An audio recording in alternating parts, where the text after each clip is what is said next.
দেখো বন্ধুরা, আজকে আমি রান্না করব চারা পোনা। তার জন্য দিয়ে দেবো কড়াইতে তেল।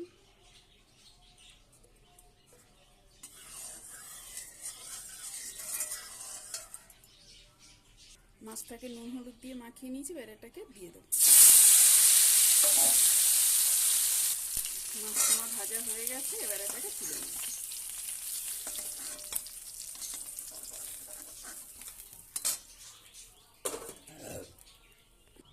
দিয়ে দেবো একটু 5 ফোঁটন, লঙ্কা আর পেঁয়াজ।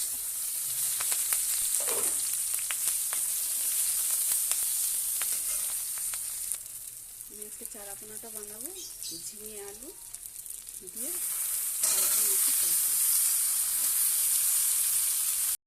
এবারে দিয়ে দেবো লবণ, হলুদ, এবার দিয়ে দেবো জল।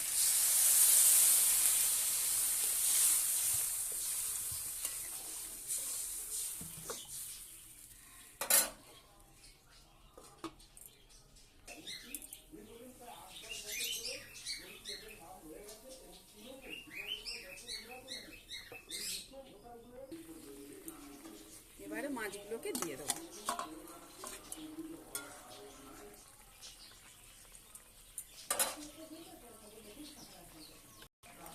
দেখো বন্ধুরা, এবার একটু দিয়ে দেবো জিরের গুঁড়ো।